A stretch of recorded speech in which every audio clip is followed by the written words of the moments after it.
परशुरामन तीर्थयात्रा करता करता तापीच्या तीरावर आला.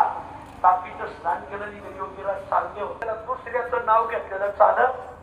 तुम्ही कीर्तनाला काय येत नाही, त्यांचं नामचं पटत नाही, त्यांचं नाव निघत. आम्हाला कोणी विचारित नाही, बायकोचं नाव घेत नाही, पण मग महाराज याचा आणि कीर्तनातील अभंगाचा काय संबंध आहे?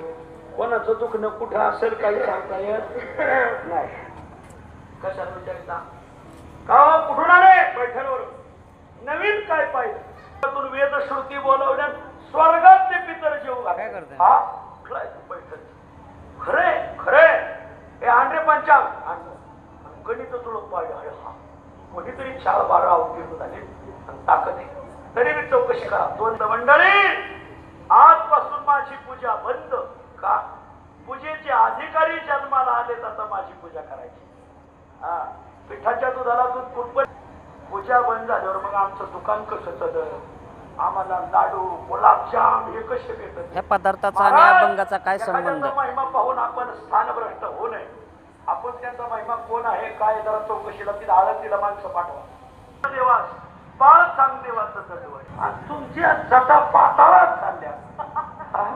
तीर्थरूप ज्ञानदेवा बाळ चांगदेवाचं मग तीर्थरूप लिहावं का चिरंजीव लिहावं?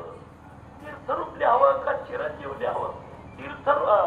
चिरंजीव म्हणो तरी विश्वात्मक, तीर्थरूप तरी बाळदशांग निळोपा. चिरंजीव म्हणावं तर विश्वास बरेच पाठवा. मग त्यांना वाटून याच्यात काहीतरी खुबी आहे आणि याचं उत्तर द्या. असे शिष्य जवळ असले का गुरुचा धंदा टाब्यात गेलाच म्हणून सांभाळायचा. पाठवा. मग पत्र परत पाठवलं. झाका डोळे झाकले, उघडा डोळे. 1 तासात आळंदीला इंद्रायणीच्या काठोरच प्रकट झाली. 1 तासात काय चांगदेवाची विद्या होती. याचा आणि ज्ञानेश्वर माऊलींचा काय संबंध? चांगदेव महाराजांचा काय संबंध? मग ते ज्ञानदेव कुठं राहतो, निवृत्ती कुठं राहतो? एकेरी भाषामध्ये हा कीर्तनकार बोलत आहे माऊलींबद्दल. अशी पोरं धावली मोठील रे तुम्ही नेना विनीतता उद्धट बोलता महामूर्ख. लहान पोरं आळंदीची शेपडी पोरं.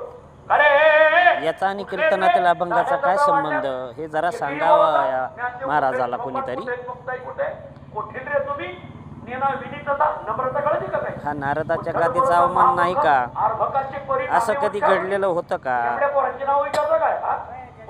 मुलांचाही अवमान होतो या ठिकाणी. मुलं शेंबडीच असतात. महामुनी सिद्धराया अरे त्रिही लोक चांगदेवाचे शिष्य आहेत का?